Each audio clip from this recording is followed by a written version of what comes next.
በአማራ ክልል በኦሮሚያ ክልል ያሉ ወንድሞቻችን 1000 ዓመት ቢታገሉ ስለማያሸንፉን 1000 ዓመት ቢወድቁ ቢነሱ ለውጥ ስለማያመጡ ያኛውን መንገድ ጥለው ወደ ሰላም እንዲመጡ በዚህ የተከበረ ጉባኤ በድጋሚ ጥሪ አቀርብላቸዋለሁ።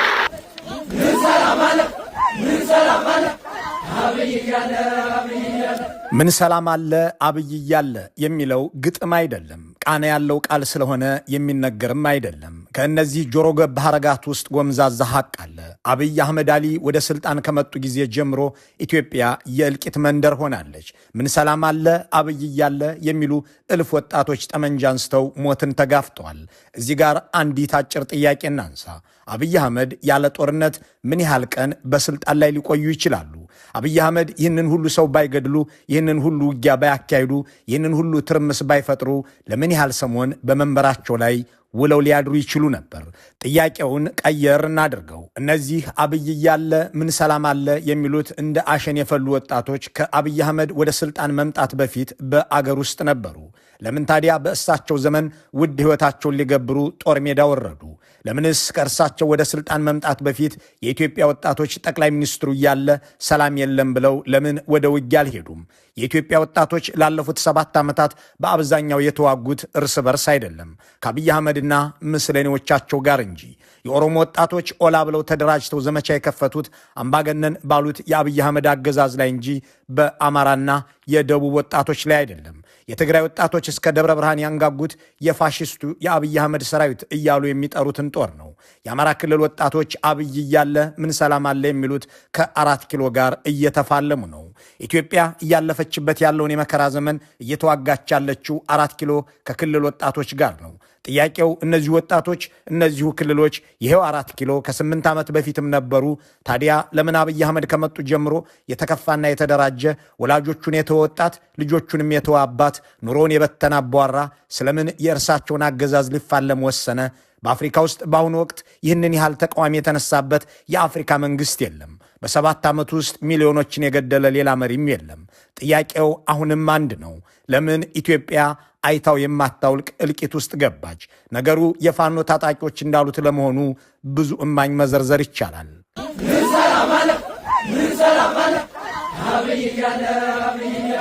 አብይ እያለ ምን ሰላም አለ ማለት ጠቅላይ ሚኒስትሩ ይሁነኝ ብለው ጦርነት ይፈጥራሉ፣ በህዝብ መካከል ግጭትን ይቀሰቅሳሉ፣ አንዱን ህዝብ በሌላው ላይ ያስነሳሉ፣ አንድን ዞን በሌላው ላይ አትነሳም ወይ ይላሉ ማለት ነው።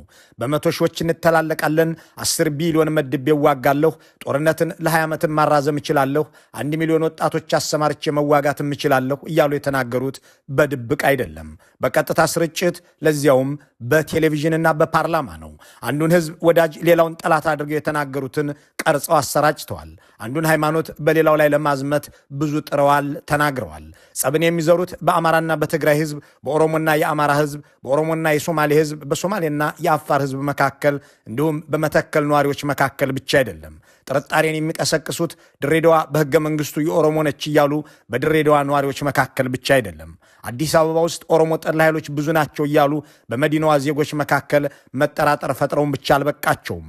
ወለጋ ቢገድለኝ ጅማ ይበቀልልኛል፣ የለገጣፉ ኦሮሞ መንግስት የተነካ ብሎ ወደ አዲስ አበባ እየተመመ ነው፣ ጎንደርን ሳለማ ጎጃም ከለከለኝ እያሉ የተናገሩ ሰው በእርግጥም እሳቸው እያሉ ሰላም አይኖርም የሚለውን የሚያስማማ ያደርገዋል። በእርግጥም ትውልዱ ዱር ቤቴ ብሎ በሰማይ የሚመጡትን የእርሳቸውን ድሮኖች፣ በምድር የሚዘምቱትን የእርሳቸውን ታንኮች ሊጋፈጥ ሲወስን እሳቸው እያሉ ሰላም እንደማይሰጡ ታውቆ ነው የሚለው አከራካሪ አይሆንም። እናም አብይ እያለ ምን ሰላም አለ የሚለው ተራ መፈክር አሊያም አልፎ ሄጅ የቃላት ድርድር አይደለም የሚለው ብዙ ገጽ የሚያስጽፍ ብዙ ማስረጃ የሚያስመዝዝ ድንቅ መልእክት የሚሆነው በዚሁ ምክንያት ነው። አብይ እያለ ምን ሰላም አለ ድንቅ ድምዳሜ ይሆናል።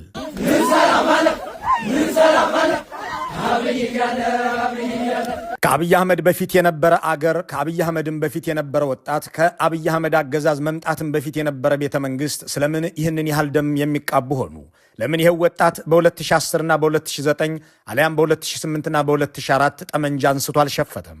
የራሱ የመከላከያ አባላትስ እየከዱት ቲዲኤፍን ፋኖንና ኦላን ሲቀላቀሉ ከዚያ በፊት ይህ ለምን አልሆነም? እነዚህን ጥያቄዎች እናቆያቸው። ግን ለምን የኢትዮጵያ ወጣቶች አብይ አብይ እስካሉ ድረስ ሰላም እንደማይኖራቸው ተገነዘቡ። ያ በገፍና በሰልፍ ወጥቶ አብይ 1000 ዓመት ንገስ ያላቸው ወጣት ስለምንስ በዚህ ደረጃ ተስፋ ቆርጦ አንተ ያለህ ሰላም የለኝም ብሎ ጦር መዘዘባቸው? የመጀመሪያው ቁም ነገር አብይ አህመድ እስካሉ ድረስ ኢትዮጵያና ዜጎቿ ሕይወትም ሰላምም አይኖራቸውም በሚለው ጉዳይ መስማማት ነውና በዚህ ግራ የሚጋባ ሰው የለም።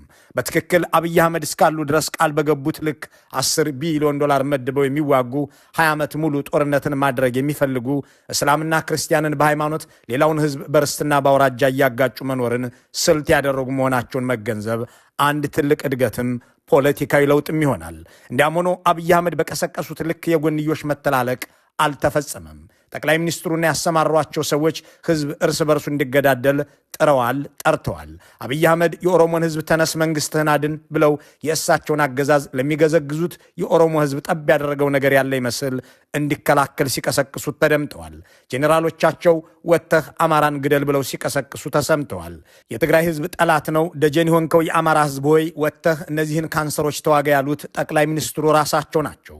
በአዲስ አበባ ኦሮሞ ጠልነት በርክቷል፣ በመቶ ሺዎች ግን እንተላለቃለን እያሉ ቀስቅሰዋል። ይህንን ሁሉ ሲያደርጉም መንግስታቸው ሰዎችን በብሔራቸው ምክንያት ከቦታ ቦታ እንዳይንቀሳቀሱ ከአገርም እንዳይወጡ ሲያግድ፣ በብሔራቸው ምክንያት ከስራ እንዲባረሩ ሲያደርግ፣ በብሔራቸው ምክንያት አዲስ አበባ እንዳይገቡ ሲያቅብ ቆይቷል። ይህንን ሁሉ አድርገውም ኢትዮጵያን አኬልዳም አድርገዋትም ሚሊዮኖችን ገድለውም አሁንም መዝሙራቸው አንድ ነው። በአንድ ጀንበር 100 ሺዎች የሚያልቁበትን ትራጄዲ እንፈጥራለን፣ $10 ቢሊዮን መድበን እንዋጋለን። በአንድ ጀንበር 100 ሺዎች የሚታረዱበትን ትራጄዲ እንፈጥር ይሆናል እንጂ መንግስት መሆን አንችልም። የተከበረው ምክር ቤት እንዲገነዘብ የምፈልገው የኢትዮጵያ ህዝብ እንዲገነዘብ የምፈልገው ኢትዮጵያ ውስጥ 10 ዓመት 20 ዓመት ውጊያ ማስቀጠል ይቻላል። ምንም ችግር የለም።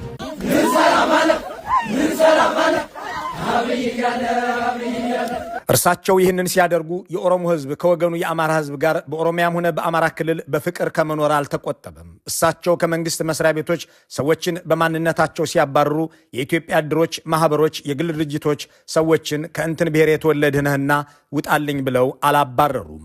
ጠንካራና የረዥም ጊዜ ማህበራዊ አንድነት ያለው ህዝብ ጠቅላይ ሚኒስትሩ የጠሩትን ሌሎች ባለስልጣናት ያስተጋቡትን መተላለቅና ጥላቻ ተከትሎ የሚታሰበውንና የተጠራውን መንግስትም ስፖንሰር ያደረገውን ፍጅት አልፈጸመም። በኢትዮጵያ ውስጥ እንደ ሩዋንዳ ያለ ጄኖሳይድ አልተፈጸመም፣ እንደ ሂትለር ያለ ሆሎኮስት እንጂ የሚያስብለውም ይሄው ነው። የሩዋንዳው በሁለት ብሔሮች መካከል የተደረገ መጨፋጨፍ ሲሆን የጀርመኑ ግን በአንድ አምባገነን ሰው የታዘዘ የተመራና ስፖንሰር የተደረገ መንግስት መር ዘር ማጥፋት ነው። እናም አውሮፓ በጠቅላላ አሜሪካንና ቻይናን አስከትሎ ሂትለር እያለ ምን ሰላም አለ ብሎ ዘመተ። ያንን የክፋት አገዛዝም ተባብሮ መነገለው። የኢትዮጵያ ወጣቶች በራሳቸውም ሆነ በወገናቸው ላይ የታወጀውን አብይ መር የእልቂት አዋጅ በቅጡ የተረዱ ይመስላሉ። እናም አብይ እያለ ምን ሰላም አለ እያሉ ናቸው። ጠቅላይ ሚኒስትሩ በዋናነት ሹሞቻቸውም እሳቸውን ተከትለው የጮሁት እንደ ሩዋንዳ አንዱ ብሔር በሌላው ላይ ገጀራውንም ቆንጨራውንም እንዲያነሳ እንደነበር ሜታ ኩባንያ ያስወገደው የጠቅላይ ሚኒስትሩ ጽሑፍ ምስክር ነው። ህዝቡ ግን ባሉት ልክ አልተገኘላቸውም።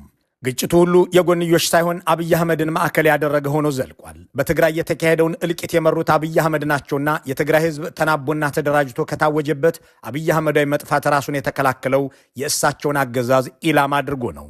የኦሮሞ ነጻነት ሰራዊት ጦርነት ያወጀው በአብይ አህመድ አገዛዝ ላይ እንጂ በሌላ ላይ አይደለም። የፋኖ ወጣቶች ፋኖ ተሰማራ ብሎ የተነሱት እሳቸው እስካሉም ሰላም አይሰጡንም ያሉትም ጠቅላይ ሚኒስትሩን ለመገላገል ነው። ባሳለፍነው ሰኞ የወጣው የኦሮሞ ነጻነት ሰራዊት መግለጫ ይህንኑ አብይ እያለ ምን ሰላም አለ የሚለውን መልእክት የሚያስረግጥ ሆኖ ተሰራጭቷል።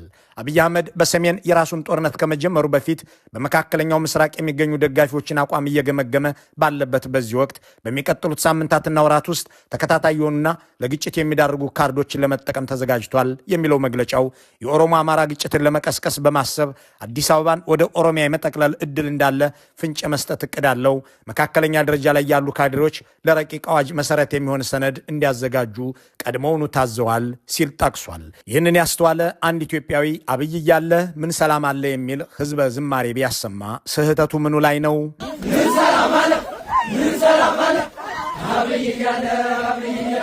በእርግጥ በፖለቲካ ዑደቱ ይህንን ማወቅ አንድ የቤት ስራ እንደተከናወነ እንዲቆጠር የሚያደርግ መሆኑ የሚያስማማ ነው። እናም አብይ አህመድ እስካሉ ድረስ ሰላም አይሰጡንም ያሉት ፋኖች ከኦሮሞ ነጻነት ሰራዊት ጋር አይዋጉም፣ ከቲዲኤፍ ጋር ጦር አይማዘዙም። የአፋር ወጣቶች ጸረ አብይ ነፍጥ ሲያነሱ ትግራይ ላይ ወይም ሶማሌ ክልል ላይ ለመተኮስ አይደለም።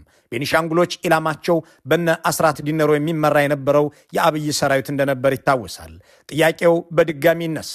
አብይ አህመድ እያሉ በእርግጥ ሰላም ይኖራልን? ባለፉት 8 ዓመታት ስንት መቅረት የሚችሉ ግጭቶች እልቂት አዋለዱ? ስንት መቀጠል የሚገባቸው የፍቅር ገመዶች ተበጣጠሱ? ስንት የተስፋ ቁማዳዎች ተዘነጣጠሉ? በእርግጥ እነዚህ ሁሉ መንግስት መር ወረራዎችና እልቂቶች አብይ አህመድ ጠቅላይ ሚኒስትሩ ባይሆኑ ኖሮ ይከሰቱ ነበርን? ታዲያ የፋኖ ወጣቶች አብይ እያለ ምን ሰላም አለ ሲሉ ምኑ ጋር ሳቱ? አብይ አህመድ አንድን ህዝብ በሌላው ላይ እንዲነሳ በብዙ ቀስቅሰው አልሳካ ሲላቸው እሳቸው ጦር ያዘምቱበታል። ለመጀመሪያ ጊዜ ሶማሌ ክልልን ወረው ቤተክርስቲያናትን አቃጥለው የክልሉን ወጣቶች ገድለው አንድ ሙስጠፋ የተባሉ ምስለኔያቸውን ካስቀመጡ በኋላ በእያንዳንዱ ክልል አስቀጠሉት። የወላይታን ሰዎች ነፍሰ ጡሮችን ሳይቀር በሶዶ ከተማ ገደሉ። የሲዳማን ወጣቶች ታንክ ነዱባቸው። ለዚህም እንደ መልካም ነገር እንደ ጥሩ ተሞክሮ ሶማሌ የሆነው ደቡብም ይሆናል እያሉ ይዝቱ ነበር። ከህጋዊ መንገድ ውጪ ምንም አይነት ሙከራ ቢደረግ ሶማሌ እንደሆነው ደቡብም ይሆናል። በደቦ በጩኸት የሚፈጠር ነገር ከእንግዲህ በኋላ ማስተናገድ ትዕግስታችን አልቋል። በሶማሌ የሆነው በደቡብም ይሆናል ያሉት አብያተ ክርስቲያናትን ያቃጠሉበትን፣ ወጣቶችን የረሸኑበትን፣ 100 ሺዎችን ያፈናቀሉበትን ትራጀዲ ነው። ከዚያም የምዕራብ ኦሮሚያን እርቂት ቀጠሉ። የትግራይን ፍጅት አስፋፉ። ሶማሌና አፋርን በሙስጠፋና አወል እየተመራ እንዲጨፋጨፍ አደረጉት። የአማራ ክልልን ህዝብ የድሮንና የእሳት ራት ሊያደርጉትም ቀጠሉ። ታዲያ በዚህ ሁሉ ክልል እንዲህ ያለ መንግስት ወለድና መንግስት መር እልቂት ሲፈጠር ያለ ጠቅላይ ሚኒስትር አብይ ዕቅድና እውቅና ነውን? እንዲህ እያደረጉ የቀጠሉትን ጠቅላይ ሚኒስትር ለመፋለም የቆረጡ ሰዎች በእርግጥ እሳቸው እያሉ ሰላም አይኖርም ብለው መዘመራቸውስ መሳት ነውን? ለመሆኑ ግን የአብይ አህመድን ያህል የአገር ወጣቶች ታጥቀው የሚፋለሙት በአንድ ህይወታቸው ቆርጠው የሚዋጉት ሌላ የአፍሪካ መንግስት አለ ወይ? በትግራይ በአማራና ኦሮሚያ ክልሎች በአብይ አህመድ ላይ የተነሳው ተዋጊ ኃይል ቢደመር የአንድ 3-4 ሀገራት አፍሪካዊ ቁጥር አይሆንምን? ጠቅላይ ሚኒስትሩ ያላቀዱትና ያላዛዙት ካልሆነ በቀር እኒያ ንግግር የፊርማ ነው የሚሉት ሰው ያሰማሩትም ካልሆነ በቀር ጅጅጋም፣ ወለጋም፣ ምዕራብ ጎጃምም አክሱምም እንዴት መንግስታዊ ጭፍጨፋ ሊካሄድ ይችላል? ይህንን ያስተዋሉ የዘመኑ ወጣቶች አብይ እያለ ምን ሰላም አለ ሲሉስ ከሞያሌ እስከ መቀሌ ከወለጋ እስከ ወልዲያ ድረስ ሰላም ያጣነው በእኒህ ሰውዬ ምክንያት ነው እያሉ እየተስማሙ አይደለምን? አንድ ጥንቅቅ ያለ እውነት ደግሞ አለ። ይህ የብልጽግና ጦር 7 ዓመት ተዋግቶም አንድም ጦርነት አላሸነፈም። ደግሞም ስሙን ከኢትዮጵያ መከላከያነት ወደ አብይ አህመድ ሰራዊትነት የቀየረ ነው። የኤርትራው ፕሬዝዳንት ኢሳያስ አፈወርቂ አምባገነኑን የአብይ አህመድ ሰራዊት ለመደገፍ ሲል በትግራይ ክልል ላይ ጦርነት መክፈቱን የትግራይ ክልል ርዕሰ መስተዳድር ዶክተር ደብረጽዮን ገብረ ሚካኤል አስታወቁ። የኢትዮጵያ መከላከያ ሰራዊት የአንድ እብድ ግለሰብ አገልጋይም ወንበር ጠባቂ መሆን አልነበረበትም። የህዝብ ጠባቂ መሆን ሲገባው የአንድ አብይ አህመድ የሚባል ደካማ ግለሰብ ወንበርን ለመጠበቅ ዋጋ እየከፈለ በየሜዳው እየተማረከ በየሜዳው እየተዝረከረከ ያለ ከንቱ ሰራዊት የተሸከመውን መሳሪያ በየቀኑ ለፋኖም ለሌላውም ተዋጊ ኃይል እያስታጠቀ ያለ ሰራዊት ነው። ለወትሮው የኢትዮጵያ መከላከያ ሰራዊት በመባል ይጠራ የነበረው የብልጽግና ጦር ከመባልም አንሶ የአብይ አህመድ ሰራዊት እየተባለ የሚጠራ መሆኑ አሁን የአደባባይ እውነት ሆኗል። በየአካባቢው ውጣልኝ የሚባል ሰራዊት፣ በአገሪቱ ወጣቶች ውጊያ የተገጠመ ሰራዊት፣ በአጠቃላይ የአንድ ግለሰብ የስልጣን ዘበኛ መሆኑ የሚካድ መሆን አልቻለም። ለየትኛውም ሰራዊት ፖለቲካዊ ምክንያት መሰረታዊ እንደሆነ በጦር ኢንዶክትሪኔሽን ላይ የጻፉና ያነበቡ ሰዎች ይናገራሉ። ለአብነት ኢትዮጵያ ዘመናዊ ጦር ባሰማራችባቸው ባለፉት 80 ዓመታት የነበረውን ሁኔታ ያጠኑ ባለሙያዎች የንጉሱ ዘመን ጦር ለዓለም ሰላምና መረጋጋት ሚና የሚወጣ የኢትዮጵያ ሉዓላዊነት የሚጠብቅና ዘውዳዊ ስርዓቱን የሚከላከል ሆኖ የተዋቀረ ወይም ኢንዶክትሪኔት የተደረገ ነው ይላሉ። በዚህ ፖለቲካዊ ዓላማም የተዋጣለት ስራ ሰርቶ ቢያንስ ኢትዮጵያን ከውጭ ወራሪ ተከላክሏል። በደርግ ዘመን የነበረው ጦር ደግሞ የኢትዮጵያ ሉዓላዊነት የሀገሪቱን ግዛታዊ አንድነትና አብዮቱን መጠበቅ የሚል ፖለቲካዊ ተልዕኮ ተሰጥቶት ይህንኑ ሲያደርግ 17 ዓመታትን ቆይቷል። በኢህአዴግ ዘመን የነበረው ሰራዊትም የኢትዮጵያ ሉዓላዊነትና ህዝቦች እንዲሁም ህገ መንግስቱን መጠበቅ የሚል ፖለቲካዊ ዓላማ ተሰጥቶት አገሪቱን የማትደፈር ህዝቦቿንም ሰላማዊ አድርጎ ዘልቋል። በብልጽግና ዘመን ግን ፖለቲካዊ ዓላማውና ግቡ የጠቅላይ ሚኒስትሩን ስልጣን መጠበቅ ከሚል ትዕዛዝ ውጪ አገርን የመከላከልና ህዝብን ሰላም የማድረግ የሚሉ ፖለቲካዊ አስተምህሮዎች እንደሌሉት ከስምሪቱ መረዳት ይቻላል። ራሳቸው ጠቅላይ ሚኒስትሩ እንዳመኑትም ኢትዮጵያ ግዛቶቿ በጎረቤቶቿ ሲወሰድ እንኳን የሚከላከል አንድ ጥይት አልተኮሰም። በኢትዮጵያ ታሪክ ግዛቱን ለጎረቤቶቹ አስረክቦ የራሱ ህዝብ ላይ ግን ተኩስ ሲለማመድ የሚውል ጦር የታየው በአብይ አህመድ ዘመን ነው።